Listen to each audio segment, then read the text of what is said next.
Assalamualaikum warahmatullahi taala wabarakatuh. Bismillah, alhamdulillah. Allahumma salli ala sayyidina Muhammad wa ala ali sayyidina Muhammad wala haula wala quwata illa billahil aliyil azim. Masya-Allah. Apa khabar semua? Saya Irwan Muhibbin dan anda bersama-sama dengan saya dalam Aki Show episod yang kelima. Musim yang kedua, Alhamdulillah, kami sangat-sangat berterima kasih, bersyukur dan berterima kasih kepada semua kerana terus setia bersama-sama dengan kami dalam Aki Show #Gaya Hidup Positif. Masya Allah, kalau anda pernah mengikuti Aki Show dalam musim yang pertama dulu, Masya Allah, terima kasih. Dan anda boleh saksikan kalau yang tak dapat tonton musim yang pertama dulu, ada berbelas-belas episod, boleh tonton di Facebook Aki Bekmat, dan insyaAllah di YouTube Aki Show pun ada. Cerita pasal social media, jangan lupa follow kami di Instagram, like kami di Facebook dan juga subscribe YouTube channel kami, semuanya dengan nama Aki Show, insyaAllah. Hari ini dalam episod yang kelima, Anip dan Abang Yus akan terus mengupas topik-topik yang menarik. Macam Anip, insyaAllah kalau tak salah beliau akan berkongsi, akan he will go deeper, akan mendalam lagi dalam perbezaan dan advantages, kelebihan dan kekurangan margarine versus butter.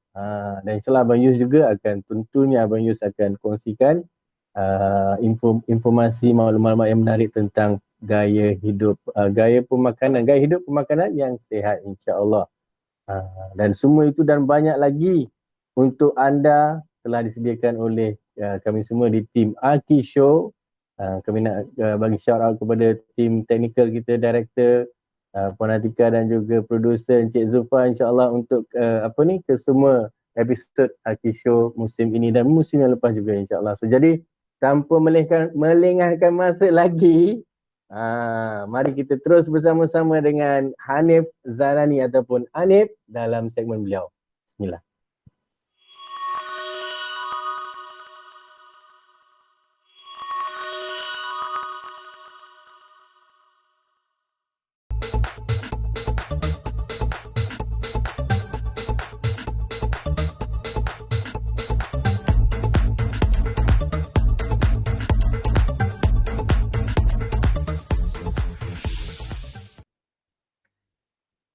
Assalamualaikum, hai, selamat pagi semua. So hari ini episod yang kelima season kedua Aki Show. Bagi tepukan yang paling gemuruh. Yeah. So guys, terima kasih sekali lagi kepada anda semua yang setia, masih lagi setia di sini di Aki Show. Okey, Aki Show disiarkan secara langsung di page Aki Bekmat HQ dan lain-lain page seperti Fitra Tibek juga, insyaAllah. Sebab hari ini saya dan kawan-kawan saya seperti Abang Yus, Abang Irwan tadi ada intro kan kita serba sedikit tentang apa yang ingin saya pertontonkan. Okey, so perbualan hari ini saya terus straight to the point. Minggu sudah setelah saya kongsikan satu kisah ataupun satu story berkenaan dengan margarine dan butter. Okey, minggu lepas tu kita cerita serba ringkas lah kan. Serba simple tentang istilah butter dan margarine. Ingat lagi tak apa maksud butter? Siapa ingat butter tu apa? Tak apa, saya boleh remindkan balik, saya boleh refresh balik apa itu butter. So butter ialah sejenis lemak tepu ataupun dalam bahasa Melayu kita panggil mentega. Okay, jangan keliru mentega bukan butter. Mentega bukan margarine. Mentega adalah sejenis lemak tepu yang berwarna kuning pucat. Manakala margarine merupakan sejenis lemak tepu ataupun sejenis sapuan lemak yang mempunyai warna kuning yang lebih pekat. Okay, hari ini sebenarnya lebih interesting, lebih menarik sebab saya akan lebih mengupas lebih lanjut tentang margarine. So saya simpulkan sikit lah kan, abstrak lah katakan. So adakah kalau anda boleh jawab soalan saya, adakah margarine tu yang dikatakan lebih murah tu adalah lebih baik? Boleh jawab tak soalan saya tadi? Boleh jawab ke soalan saya tadi? Cuba play sikit. Okey. So, untuk menjawab persoalan itu tadi, saya akan kembali kepada sejarah tau. So, bila cakap pasal sejarah ni semua mengantuk kan? Jangan mengantuk sebab saya akan ceritakan sejarah yang ringkas sajalah. Tak perlulah kita terlalu in deep ataupun terlalu detail sangat. So, margarine ni, anda yang baru je menonton, margarine ni sebenarnya adalah ciptaan seorang saintis, seorang manusia yang bernama saintis. Pada zaman dahulu, tidaklah dahululah, boleh katakan pada tahun sekitar 1880 macam tu, di Eropah, waktu tu pemerintahan Maharaja Perancis, Napoleon III tak silap saya. So pada waktu itu Maharaja Perancis ini mempunyai seorang jurukimia ataupun saintis. Pada zaman itu saintis ni antara hierarki tertinggi, antara orang yang paling penting di sisi maharaja ni tadi. So maharaja ini telah mengarahkan saintis tersebut untuk mencipta satu makanan yang menyerupai butter. So butter ni tadi yalah, saya dah ceritakan minggu lepas, butter dicipta sejak ribuan tahun dahulu. Maksudnya zaman batu lagi orang dah cipta butter ni tadi. Sebab butter tu dicipta daripada lepas susu lembu dan campuran garam. Simple. Jadi bila sebut pasal margarine adalah campuran beberapa bahan kimia lain. Jadi tak sahlah kalau bukan para saintis ni yang mereka cipta produk tersebut. Jadi para saintis tadi yang dikatakan disuruh oleh Maharaja Napoleon tadi tu, iaitu Maharaja Perancis pada waktu itu, beliau menitahkan kepada para saintis tersebut untuk mencipta satu bahan makanan yang jauh lebih murah dan boleh dicipta ataupun dibuat dalam kadar banyak, mass production. So bila sebut mass production, of course jumlah jumlah jumlah yang wang ataupun peruntukan diperlukan adalah jauh lebih rendah lah daripada kita nak memperuntukkan beberapa ekor lembu untuk dijadikan untuk diproses kepada makanan kepada rakyat ni tadi. So maharaja ni tadi menitahkan supaya makanan itu diciptakan dan diagihkan kepada rakyat-rakyat yang mempunyai hierarki rendah. Dulu-dulu waktu zaman Eropah, waktu zaman batu Eropah dulu, di mana di situ ada apa cakap kasta-kasta lah kan. Kasta bawah, kasta tengah dan kasta yang tinggi seperti maharaja dan sebagainya. Pada waktu itu diciptakan margarine ini untuk diberikan kepada golongan bawahan dan bala-bala tentera. Itulah sedikit sejarah berkenaan dengan margarine. Okey, jadi untuk disimpulkan, bila kita sebut pasal margarine, takkan margarine tak ada kebaikan? Tipulah kan. Sebenarnya ada kebaikan.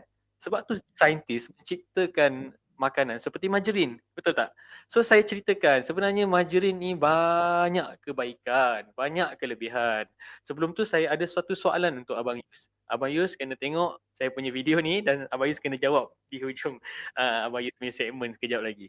So sebenarnya bila sebut pasal margarine adalah satu lemak ataupun depan saya ni ada tau, ada margarine. Saya bawakan khas untuk anda lihat dan tonton sendiri. Ini adalah margarine yang berjenama ini. Yang paling famous ini lah. Siapa tak kenal kan? Okay, so margarine ini versatile tau. Dikenali oleh para pengguna ni sebagai satu bahan masakan yang sangat-sangat versatile. Cakap je apa nak masak pakai margarine, semua boleh. Daripada kita menggunakan margarine untuk memasak, untuk membakar, untuk memanggang, apa lagi? Sebut je. Asal nak guna masak, mesti nak campurkan dengan margarine. Okay. So sifat dia situ adalah dia punya kelebihan dia iaitu sangat versatile. Dan yang kedua adalah dari segi kesihatan. Dia sebenarnya bila kita ambil margarine pada kadar yang baik, kadar yang berpada-pada, dia sangat baik untuk kesihatan jantung kita. Tapi kena berpadalah, kena ambil secara berkala dan sangat berhati-hati untuk mengambil dia pada kadar yang tak banyak dan tak sikit lah. Sebab ada apa jenis-jenis lemak yang sangat baik iaitu trans fat free. Dia zero trans fat. Itu soalan yang saya nak bagi ke Abang Yus sekejap lagi. Apakah itu trans fat? Kenapa margarine trans fat free? Banyak dekat packaging dia tulis trans fat free. Sebab saya bukan orang yang arif untuk menerangkan trans fat free tu. Mungkin ada kesinambungan kepada tajuk Abang Yus tadi tu berkenaan dengan lemak. Okay. So yang seterusnya disebabkan butter ataupun margarin itu dibuat daripada minyak sayuran ataupun minyak kelapa sawit, minyak jagung dan sebagainya. Jadi dia mengandungi lemak tak tepu. Unsaturated fat yang dikatakan baik untuk kesihatan jantung. Jadi ianya baik. So jika anda mempunyai tahap kolesterol yang tinggi, lebih baik anda konsum margarine ini pada tahap yang optimum lah. Tak boleh terlalu banyak kerana ianya mengandungi LDL yang rendah, membantu mengurangkan lipoprotein kolesterol LDL. Mungkin orang yang arif akan menerangkan lebih lanjut lagi apa dia LDL. Bila kita buat blood test tu, kita ada kolesterol kan. Dia cakap kolesterol tinggi ni tuan. Tuan kena kurangkan pengambilan sekian. Sebab dalam kolesterol ada dua jenis, LDL dengan satu lagi saya pun tak berapa nak ingat. So LDL ni yang pengambilan margarin ni yang membantu mengurangkan lemak lipoprotein kolesterol, iaitu lemak yang jahat. Okey.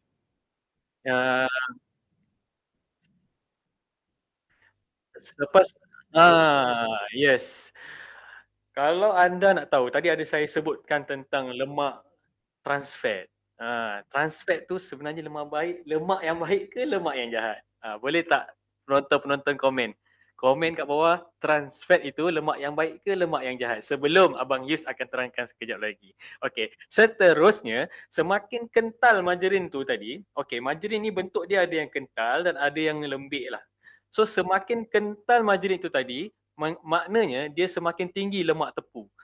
Maksud saya dekat sini, setiap jenis margarin yang ada di pasaran tidak mengandungi kandungan lemak yang sama. Anda kena tengok betul-betul dekat dia punya nutrition fact dekat belakang ni. Okay, nutrition fact ni telah dijelaskan dekat sini. Anda boleh ambil beberapa jenis margarin yang berbeza dan anda boleh compare tentang berapa gram kandungan trans fat, berapa gram yang dia claim kat sini trans fat, zero trans fat. Padahal dia tak zero pun. Dia ada kosong point something dekat situ. Maksudnya ada trans fat. So anda boleh tengokkan betul-betul dekat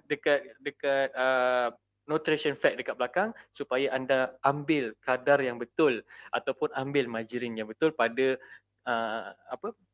level kesihatan yang betul.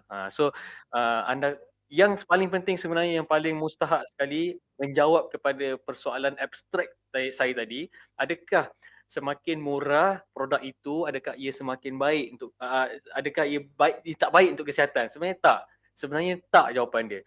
Apa jawapan dia ialah anda sendiri kena tengok dia punya label dia, nutrition fact.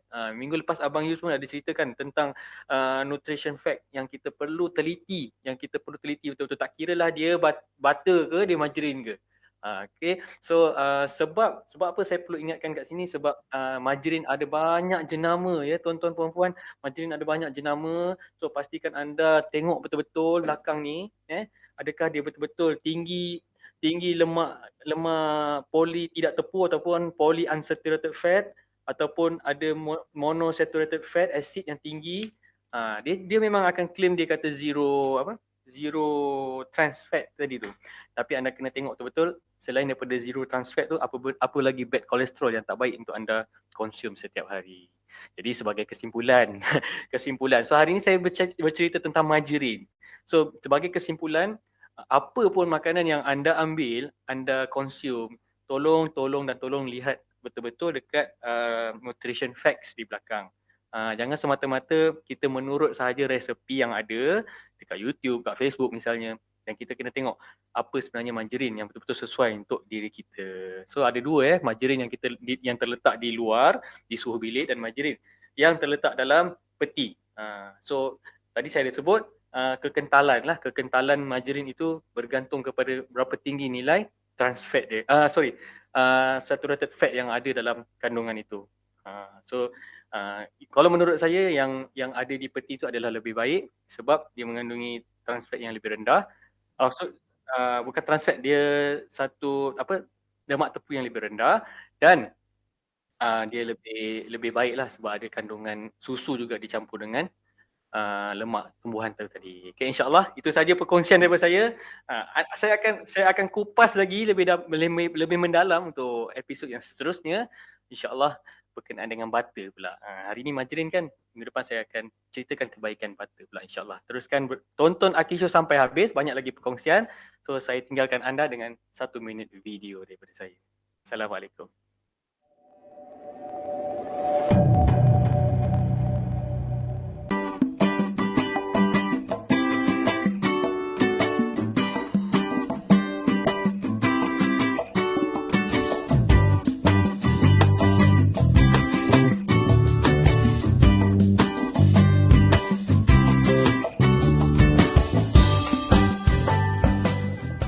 So biskut digestif biasanya para bakers gunakan untuk dijadikan crumbs dekat bawah dasar kek tu kan. Cheese tu dekat dasar tu ada satu crumb punya layer. Turkan dan dijadikan bahan utama. So saya nak kenalkan dengan satu produk buatan Malaysia yang bernama My Biscuit. Yang paling penting dia ada logo halal. Satu-satunya biskut digestif yang ada logo halal. Anda pun kalau sebagai Muslim pasti anda sangat suka dengan isu ni kan. Ramai dah sebenarnya yang dah tahu brand My Biscuit ni. Kejadian dia semua sama saja macam biskut digestif yang ada. So anda dah cuba ke belum? Kalau dah cuba komen kat bawah. Betul tak apa yang saya cakap ni? Okey?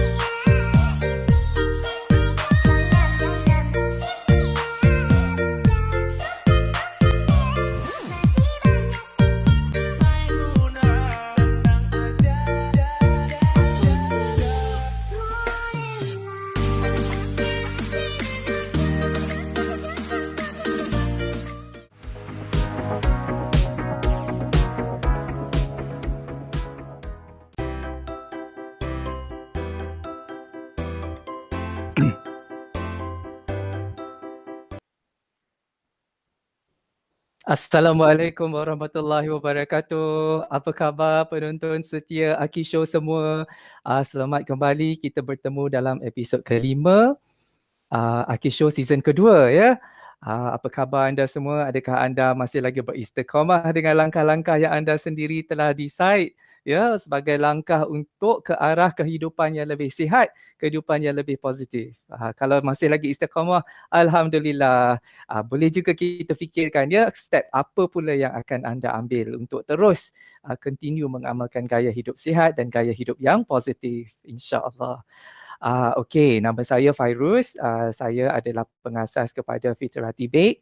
Kami mengeluarkan produk-produk bakery yang tanpa menggunakan gula, tanpa menggunakan gluten, low carb dan keto friendly, sesuai untuk anda semua yang ingin menikmati kek tapi tak nak mendapat hasil keburukan daripada terlampau terlebih sugar ya dalam makanan anda, insya-Allah. Okey, anda telah saksikan segmen daripada Anip tadi bercerita tentang margarin. Okey, persoalannya, adakah anda telah jawab bahawa trans fat itu lemak jahat ke lemak baik? Ada komen ke producer daripada penonton kita?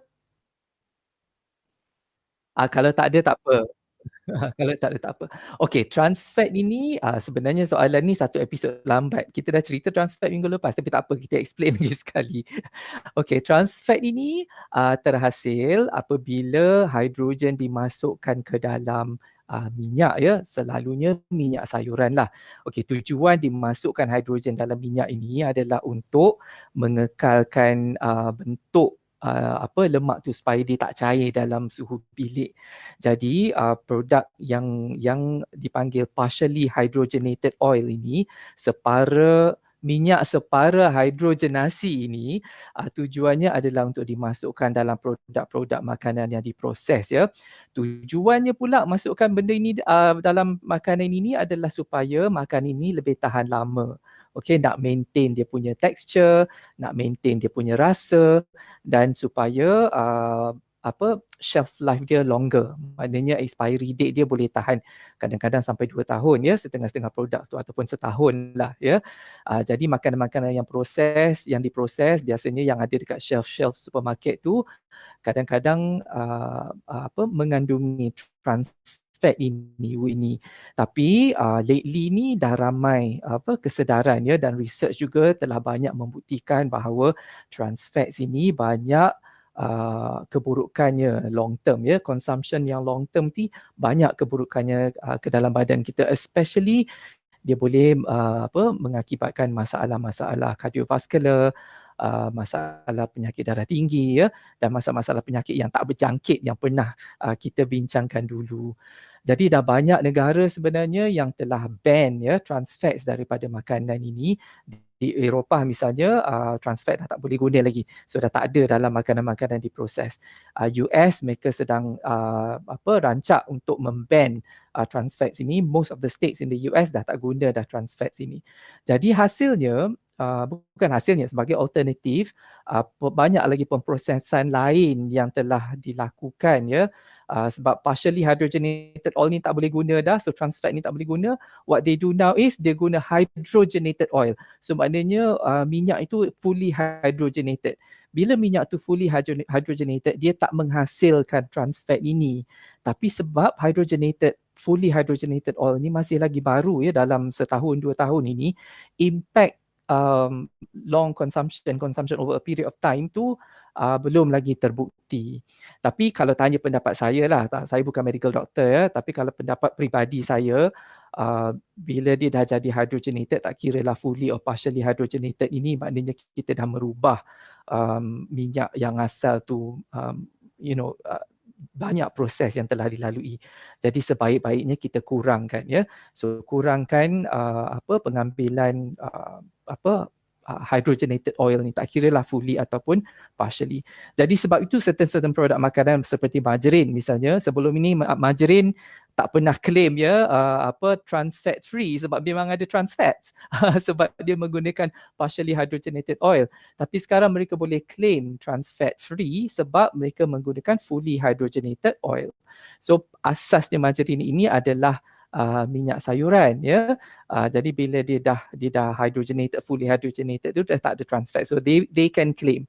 Tapi kalau ikut dari segi industri pemakanan juga, dari segi listing ingredient itu, kandungan ingredient makanan itu, walaupun dia claim free tapi sebenarnya masih lagi ada kandungan. Dia ada certain percentage above a certain percentage ni you dah tak boleh claim benda tu trans fat free misalnya.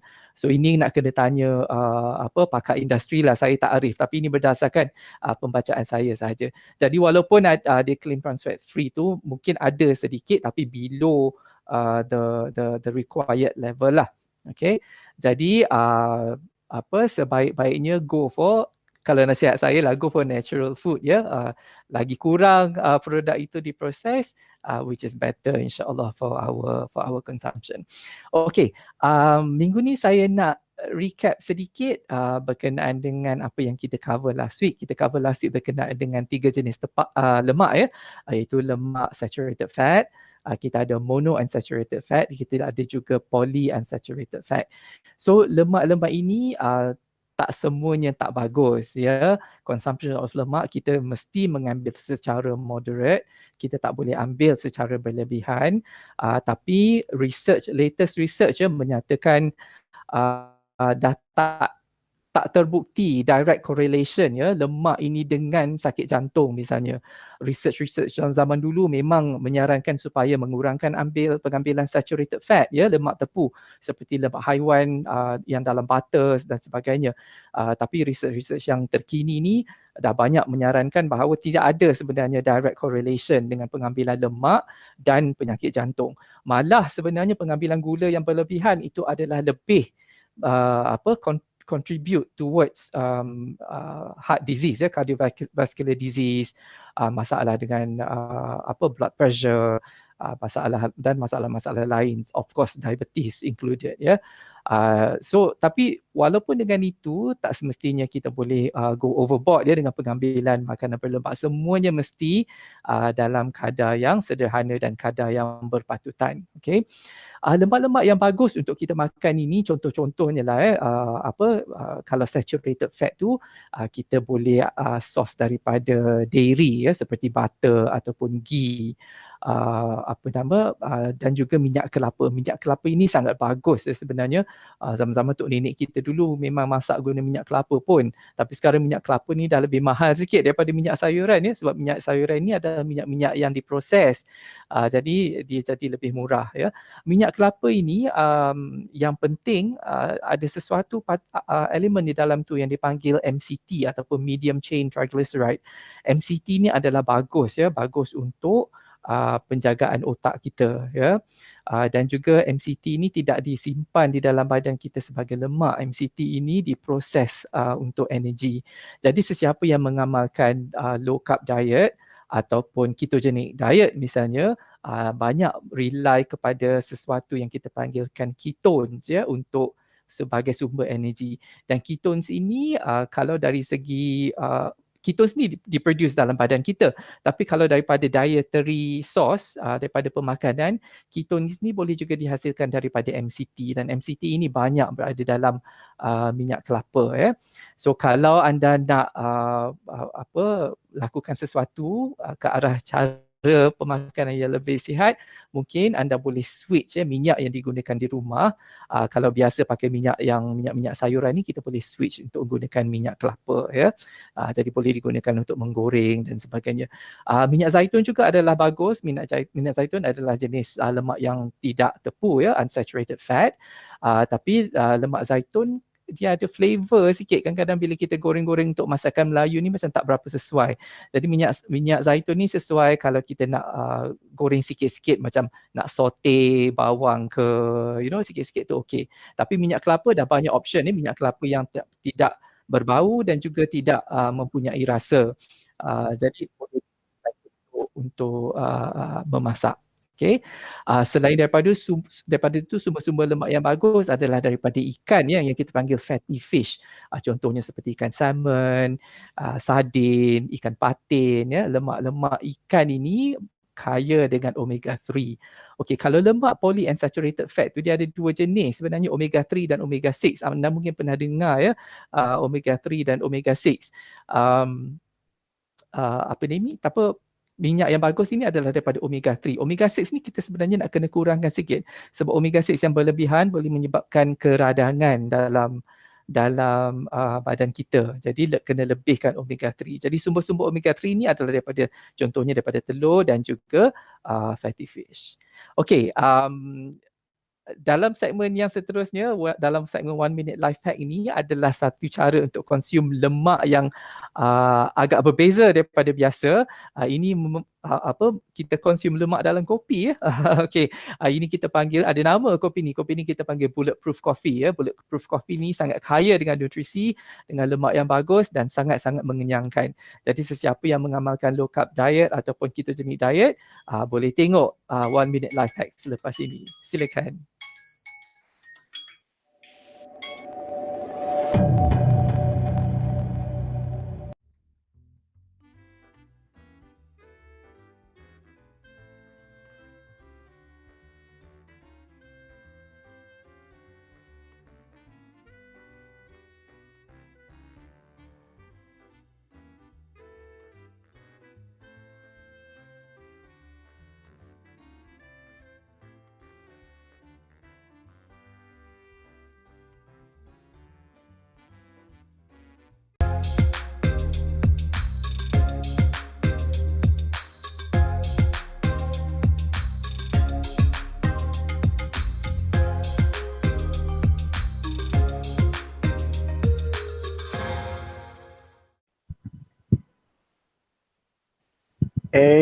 Kembali bersama-sama dengan saya Erwan Muhibin dalam Aki Show. So macam mana? Alhamdulillah.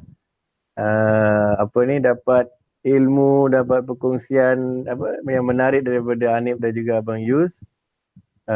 dalam episod yang hari ini. Dan kalau perasan, Hanif punya set dah makin canggih dah, Hanif. Masya Allah. Kita bagi tembakan sikit. Ada sound effect ni. Masya Siap. Allah, Masya Allah, luar biasa. Apa ni, tanya kepada Hanif dan juga Abang Yus, apa tadi dia punya ketone. Ketone. Ketones. Kan, ketone. Ya. Ketone tu adalah yang apa ni, dia punya powernya datang daripada ketone tu lah kan? Ya, sumber energi dalam badan kita ada dua, daripada gula, daripada glukos ataupun daripada ketones. Glukos ataupun ketone, Masya Allah. Bertambah ilmu kita, insya-Allah. Yalah, memang kita dianjurkan untuk sentiasa menimba ilmu, apalagi kalau dan apabila ada ilmu tu, kita punya pengamalan tu lebih bermakna lah kan, supaya dan kita senang, kita faham apa yang kita lakukan. Kita, kalau ada orang bawa pendapat yang lain, kita boleh berbincang dengan terbuka kan. Kita tak mungkin tak mudah untuk goyahkan. So ni macam mana dari segi, kalau nak katakan apa lagi tentang Aki Bakemat dan Aki Cafe yang Hanif boleh kongsikan untuk penonton Aki Show hari ni? Alhamdulillah, Aki Bakemat masih lagi meneruskan semangat dia, Abang Irwan. Kita membantu para bakers, terutamanya bakers seperti Abang Yus. InsyaAllah. Sebab apa ya, Abang Irwan, saya katakan begitu sebab kita banyak membantu para bakers. Tak kira lah dari golongan mana pun, mereka nak dapatkan barang bakery yang serba lengkap dan serba berpatutan sebenarnya. Tapi ada juga kategori bakers seperti Abang Yus, dia tak menggunakan bahan-bahan seperti ini, Abang Irwan. Bahan-bahan Abang Yus gunakan adalah bahan yang premium, Abang Irwan. Sebab itulah pelbagai sebenarnya kita ada golongan bakers, kita dah kenal pasti beberapa bakers yang perlukan bahan-bahan tertentu. InsyaAllah kita akan masukkan, kita akan lengkapkan. Alhamdulillah. Alhamdulillah, Masya Allah. Dari segi, daripada Abang Yus pula, macam mana dari segi barang-barang premium yang disediakan oleh Aki Bakemat ni? Saya sangat bersyukur sebab most of the things yang saya perlu semua dah ada dekat Aki Bakemat sekarang. Tak payah nak pergi jauh-jauh atau tak payah nak pergi online. Semua insya-Allah boleh dapatkan di Aki Bakemat. Walaupun barang tu premium, jadi agak limited sebenarnya dari segi produk bakery yang saya buat, because apa yang saya buat tu berdasarkan keto protokol kan, jadi tak semua kita boleh buat. Tapi alhamdulillah apa yang saya perlu semua boleh dapat di Aki Bakemat. Masya Allah, luar biasa. Kenapa saya timbulkan perkara ini adalah kalau boleh kita nak kongsikan kepada semua para penonton Aki Show. Aki Show lahir dari semangat itu. Maksudnya kita saling memberi manfaat kepada satu ke yang lain, insya-Allah. Dan kita yakin insya-Allah kalau kita berpegang kepada niat yang baik dan insya-Allah usaha kita konsisten, yang lain semua dalam tangan Tuhan kan. Insya-Allah. So terima kasih kepada para penonton yang setia bersama-sama dengan Aki Show. Kami sangat bersyukur dan kesetiaan anda tu insya-Allah hanya membakar semangat kami untuk terus menerbitkan Aki Show ini dengan pengisian-pengisian yang insya-Allah kita harapkan, kita doakan akan menjadi fuel kepada pergerakan gaya hidup positif kami dan juga anda semua, insya-Allah. Okay? So kita jumpa lagi nanti insya-Allah dalam episod yang akan datang. Terus bersama-sama kami online di social media, insya-Allah di Instagram kami. Follow kami di Aki Show di Instagram, like kami di Facebook, insya-Allah Aki Show. Dan juga ada tambahan. Sebenarnya saya tertarik dengan posting terbaru dari Aki Show punya Instagram, Facebook. Selain daripada produk-produk bakery yang mungkin Aki Bakemat ataupun Fitrati share, ada lagi elemen-elemen positif yang lain yang diketengahkan dalam kita punya FB dan IG. Menarik sekali. Betul kata Hanif. Kalau anda semua nak tahu, follow Aki Show di Instagram. InsyaAllah kami semua di keluarga besar Aki Show, terus aktif, terus semangat untuk mencari cara, kaedah untuk kita sampaikan informasi dan maklumat dan juga ilmu yang bermanfaat, insyaAllah. Okay, so It's all that's about it. gaya hidup positif kan? Betul, semuanya tu dalam Hashtag rangkup gaya hidup positif. hashtag gaya hidup positif. So that's it from us, from me, Erwan Muhibin, Anip dan juga Abang Yus dalam episod yang kelima hari ini. We'll see you in the next one, okay? Bye. Assalamualaikum. Salam.